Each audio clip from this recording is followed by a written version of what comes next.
Hi, welcome to Renisha CS Edu World. Structured പ്രോഗ്രാമിങ്ങിനെ കുറിച്ചാണ്.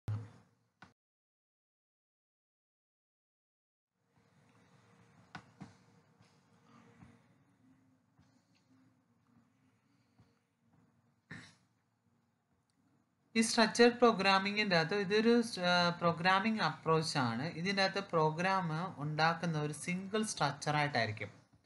അതാ പറഞ്ഞിരിക്കുന്നത് a programming approach in which program is made as a single structure. ഇത് structured programming എന്ന് പറയുന്നത് ഒരു പ്രോഗ്രാമിംഗ് അപ്രോച്ചാണ്. അതിൻ്റെ അകത്ത് പ്രോഗ്രാം ഉണ്ടാക്കുന്ന ഒരു സിംഗിൾ സ്ട്രക്ചറിനകത്താണ്. മീൻ ചെയ്യുന്ന ഇതാണ്, ഒരു ഇൻസ്ട്രക്ഷൻ കഴിഞ്ഞിട്ട് അടുത്ത ഇൻസ്ട്രക്ഷൻ, ഒരു ഇൻസ്ട്രക്ഷൻ എക്സിക്യൂട്ട് ചെയ്തിട്ട് അതിൻ്റെ അടുത്ത ഇൻസ്ട്രക്ഷൻ എക്സിക്യൂട്ട് ചെയ്യുക. 1 by 1 ആയിട്ടായിരിക്കും എക്സിക്യൂട്ട് ചെയ്യുന്നത്. ഇങ്ങനെയായിരിക്കും സ്ട്രക്ചർഡ് അപ്രോച്ചിൻ്റെ അകത്ത് എക്സിക്യൂട്ട് ചെയ്യാം. അതാ പറയുന്നത് it means that code will execute the instruction by instruction one after the another. ഒന്നിന് ശേഷം അടുത്തത്, അങ്ങനെ ഒന്നിന് പുറകെ അടുത്ത്, അങ്ങനെ ആയിരിക്കും ഇതിൻ്റെ അകത്ത് റൺ ചെയ്യുന്നത്. ഇത് സപ്പോർട്ട് ചെയ്യുന്നില്ല, അതായത് ഒരു ഇടത്തുനിന്ന് പെട്ടെന്ന് വേറൊരിടത്തോട്ടുള്ള ജമ്പ്. ഓക്കെ, ഒരു ഇൻസ്ട്രക്ഷന് പെട്ടെന്ന് വേറെ ഒരിടത്തോട്ടുള്ള സ്റ്റേറ്റ്മെന്റിലേക്ക് പോവുക, അതായത് ഗോ ടു പോലത്തെ സ്റ്റേറ്റ്മെന്റ് സപ്പോർട്ട് ചെയ്യുന്നില്ല. അതായത് എക്സിക്യൂട്ട് ചെയ്യുന്നത് സീരിയലി ആയിരിക്കും, ഒന്ന് കഴിഞ്ഞാൽ അതിൻ്റെ അടുത്ത്. ഇപ്പം ഈ ഒരു ലൈൻ എക്സിക്യൂട്ട് ചെയ്ത് കഴിഞ്ഞിട്ട് ഇങ്ങോട്ടായിരിക്കും പോവുക. ഗോ ടു എന്ന് പറഞ്ഞാൽ ഇവിടെ കഴിഞ്ഞിട്ട് ചിലപ്പോൾ എക്സിക്യൂട്ട് ചെയ്യുന്നത് ഇങ്ങ് താഴെ ആയിരിക്കും. അത് പറ്റത്തില്ല. അപ്പം സ്ട്രക്ചർ പ്രോഗ്രാമിങ്ങിൻ്റെ അത് ഗോ ടു പോലത്തെ ഫങ്ഷൻസ് സപ്പോർട്ട് ചെയ്യുന്നില്ല.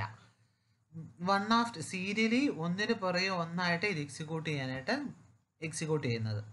അതാ പറഞ്ഞിരിക്കുന്നത് it does not support the possibility of jumping from one instruction to some other with the help of any statement like go to.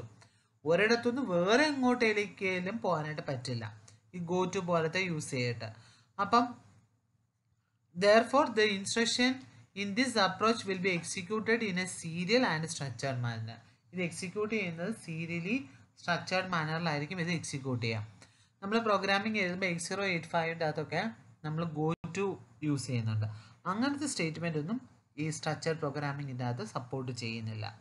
അപ്പോൾ സ്ട്രക്ചേർഡ് പ്രോഗ്രാമിങ് സപ്പോർട്ട് ചെയ്യുന്ന language എന്ന് പറയുന്നത് C++, Java, C# etcetera. ഇതൊക്കെയാണ് mainly structure പ്രോഗ്രാമിങ്ങിൻ്റെ അകത്ത് 3 type of elements ആണുള്ളത്. 3 type of element ആണ് ഏതിൻ്റെ അകത്തുള്ളത്, structure പ്രോഗ്രാമിങ്ങിൻ്റെ അകത്തുള്ളത്. അപ്പം അതിൻ്റെ അകത്ത് ഏതൊക്കെയാണ് statement? Selection statement, sequence statement, iteration statement. ഇതെന്താണെന്ന് നമ്മൾ പഠിക്കുന്നുണ്ട്.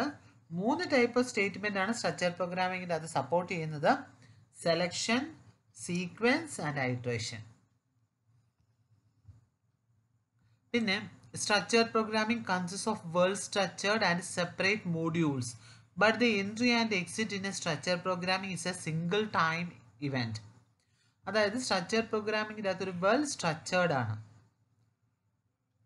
ഒരു സ്ട്രക്ചർ ഉണ്ട്, അതെങ്ങനെയാണ് എന്നുള്ളത് ഒരു സ്ട്രക്ചർ കാണും. വേണമെങ്കിൽ നമുക്ക് ഒന്നിൽ കൂടുതൽ മൊഡ്യൂൾസ്, അതായത് ഒരു പ്രോഗ്രാമിന് തന്നെ ഒരെണ്ണത്തിന് തന്നെ ഒന്നിൽ കൂടുതൽ മൊഡ്യൂൾസ്, അത് ഫങ്ഷൻസോ എങ്ങനെയാണെന്ന് വെച്ചാൽ മൊഡ്യൂൾസ് ആക്കി ഒന്നിൽ കൂടുതൽ മൊഡ്യൂൾസ് ആക്കി നമുക്ക് എഴുതാം. പക്ഷേ എങ്കിൽ ഒരു എൻട്രി ഒരിടത്തൂടെ എൻട്രി ചെയ്യുവാണെങ്കിൽ സിംഗിൾ ടൈം ഓഫ് ഇവൻ്റ് ആയിരിക്കും, എൻട്രിയും എക്സിറ്റും എന്തായിരിക്കും. But entry and exit in structure program it's a single time event. ഒറ്റ പ്രാവശ്യം നടക്കത്തുള്ളൂ, സിംഗിൾ ടൈമാണ്, എൻട്രി ചെയ്തു എക്സിറ്റ്. അത് മീൻ ചെയ്യുന്നത് ഇതാണ്, mean that the program uses single entry and single exit element. ഒരിടത്തൂടെ എൻട്രി ചെയ്യുക, ഒരിടത്തൂടെ തന്നെ എന്തിട്ട് ചെയ്യുക, എക്സിറ്റ് ചെയ്യുക. Therefore, structured programming is well maintained, neat and clean program. അപ്പോൾ അതുകൊണ്ട് എന്താണ്, ഒരിടത്തു നിന്ന് മാത്രമേ എന്ത് ചെയ്യാൻ പറ്റത്തുള്ളൂ, എൻട്രിയും പറ്റത്തുള്ളൂ എക്സിറ്റും പറ്റത്തുള്ളൂ. അപ്പം അതുകൊണ്ട് സ്ട്രക്ചർഡ് പ്രോഗ്രാമിംഗ് എന്ന് പറയുന്നത് വെൽ മെയിൻറ്റെയിൻഡ് ആണ്, നീറ്റ് ആയിരിക്കും, ക്ലിയർ ആയിരിക്കും. അപ്പം നമ്മൾ സ്ട്രക്ചർ പ്രോഗ്രാമിംഗ് യൂസ് ചെയ്യുന്നതുകൊണ്ട് ക്വാളിറ്റി കൂട്ടാൻ പറ്റും, ആ പ്രോഗ്രാമിൻ്റെ ക്വാളിറ്റി കൂട്ടാം, പിന്നെ കൂടാതെ ക്ലിയർ ആയിരിക്കും, ക്ലാരിറ്റി കൂട്ടാം. ഓക്കെ, ഇതൊക്കെ സ്ട്രക്ചർ പ്രോഗ്രാമിംഗ് കൊണ്ട് പറ്റും. ഓക്കെ, അപ്പം ഇതുകൊണ്ട് ഈ ഒരു കാരണം കൊണ്ട് തന്നെ എന്താണ് ഈ സ്ട്രക്ചർ പ്രോഗ്രാമിംഗ് എന്ന് പറയുന്നത് വേർഡ്ലി ആക്സെപ്റ്റ് ചെയ്യുന്ന പ്രോഗ്രാമിംഗ് ആണ്.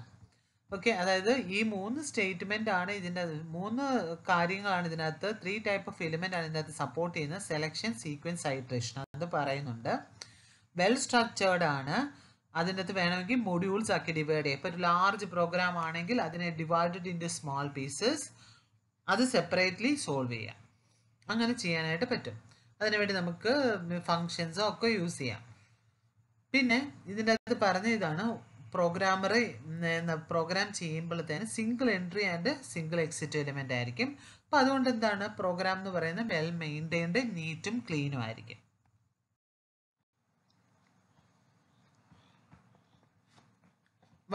ഒരു ഇമ്പോർട്ടൻ്റ് ഒരു പ്രോഗ്രാമിംഗ് കൺസെപ്റ്റിനകത്ത് മെയിൻലി ഇമ്പോർട്ടൻ്റ് ആയിട്ടുള്ള ഒരു കാര്യമാണ് പ്രോഗ്രാമിനെ നമ്മൾ കൺട്രോൾ ചെയ്യുക.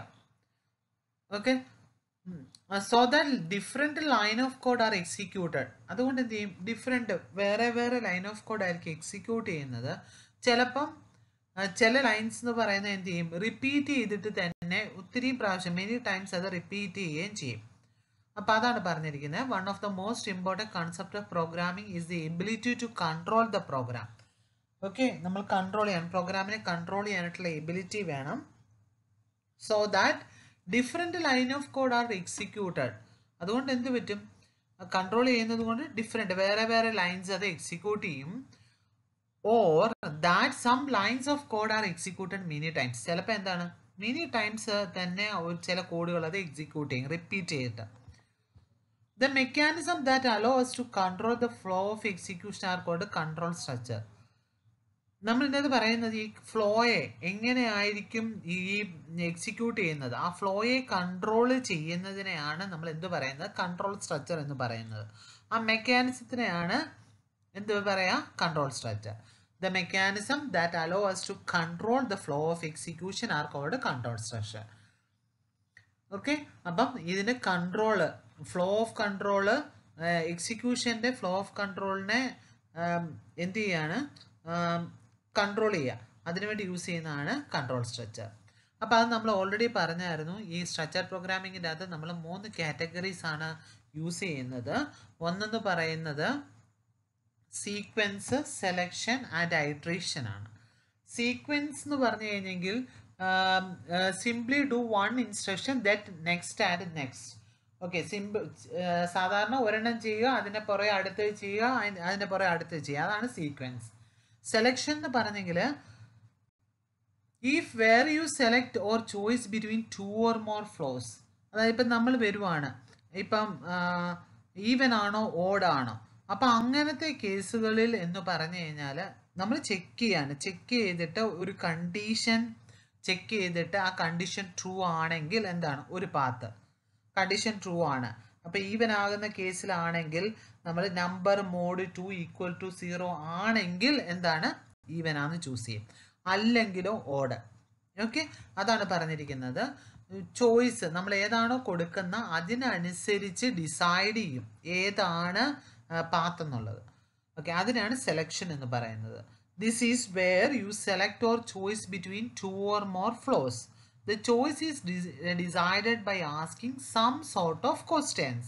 The answer determines the path will be executed.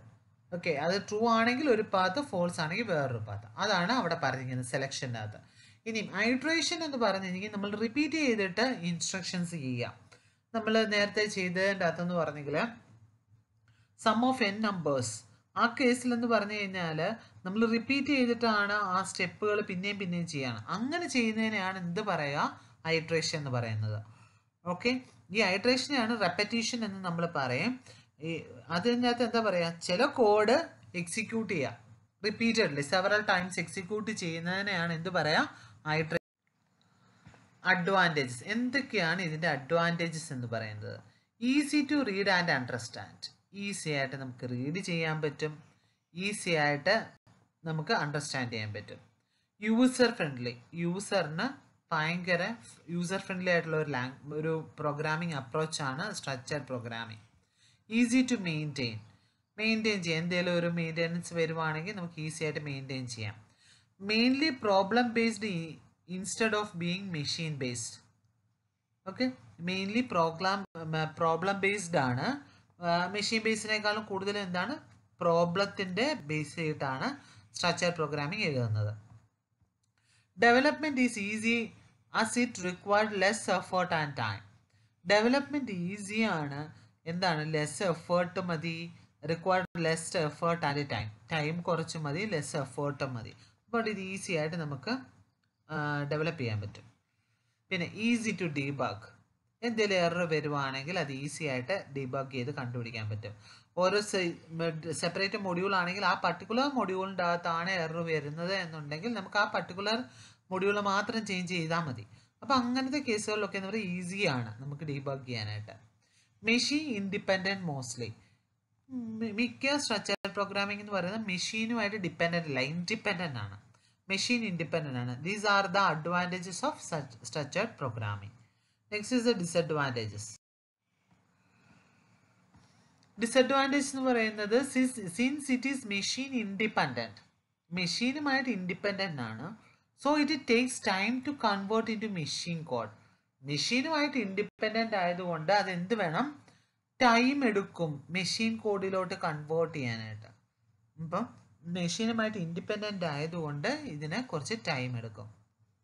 The converted machine code is not the same as a assembly language. Convert ചെയ്യുന്ന മെഷീൻ കോഡ് എന്ന് പറയുന്നത് അത് എന്തിനോട്, അസംബ്ലി ലാംഗ്വേജിനോട് സെയിം ആയിരിക്കില്ല. Program depends upon changeable factors like data type, therefore it need to be updated with the need on the go. Program എന്ന് പറയുന്നത് depends upon challengeable factors like data type. നമ്മൾ use ചെയ്യുന്ന data type അതൊക്കെ challenging ആണ്. അപ്പോൾ അതെല്ലാം എന്ത് വേണം, അതിനൊക്കെയുള്ള അപ്ഡേഷൻസ് നമ്മൾ ചെയ്യണം. ഇപ്പോൾ ഒരു ഇടത്ത് നമ്മൾ ഇൻറ്റീജർ ആണെങ്കിൽ ആ ഡേറ്റ ടൈപ്പ് ആയിരിക്കത്തില്ല, അടുത്തടുത്ത് അത് ഫ്ലോട്ട് ആയിരിക്കും യൂസ് ചെയ്യേണ്ടി വരിക. അപ്പോൾ അങ്ങനെ യൂസ് ചെയ്യേണ്ടി വരുമ്പോഴത്തേന് അതിനനുസരിച്ച് നമ്മൾ എന്ത് ചെയ്യണം, അപ്ഡേറ്റ് ചെയ്തുകൊണ്ട് ഇരിക്കണം. Usually development in this approach take long time as it is language dependent. Whereas in the case of assembly language, the development take lesser time as it is fixed for the machine. അതായത് development എന്ന് പറയുന്നത് ഈ ഒരു approach use ചെയ്ത് കഴിഞ്ഞാൽ ചിലപ്പം കുറച്ചേറെ time എടുക്കും. എന്താണ്, ലാംഗ്വേജ് ഡിപ്പെൻഡൻ്റ് ആണെങ്കിൽ. as it is language dependent, ലാംഗ്വേജുമായിട്ട് ഡിപ്പെൻഡൻ്റ് ആകുന്ന കേസുകളിൽ ഇത് കുറച്ച് ടൈം എടുക്കും. പക്ഷേ ആ കേസുകളിൽ നമ്മൾ അസംബ്ലി ലാംഗ്വേജ് എടുക്കുകയാണെങ്കിൽ ഡെവലപ്മെൻറ്റിൻ്റെ സമയത്ത് നമുക്ക് എന്താണ്, ലെസർ ടൈം മതി. These are the disadvantage. വീഡിയോയ്ക്കകത്ത് പഠിച്ചത് സ്ട്രക്ചേർഡ് പ്രോഗ്രാമിംഗ് ആണ്. അപ്പോൾ എന്താണ് സ്ട്രക്ചേർഡ് പ്രോഗ്രാമിംഗ്, അതിൻ്റെ അഡ്വാൻറ്റേജസും ഡിസഡ്വാൻറ്റേജസും പഠിച്ചു. അപ്പോൾ നിങ്ങൾക്ക് ഈ വീഡിയോ ഇഷ്ടമായെങ്കിൽ ലൈക്ക് ചെയ്യുക, ഷെയർ ചെയ്യുക, പുതിയ പുതിയ അപ്ഡേറ്റ്സ് അറിയാൻ സബ്സ്ക്രൈബ് ആൻഡ് ബെൽ ഐക്കണിൽ പ്രസ് ചെയ്യുക. Thank you for watching this video. Thank you very much.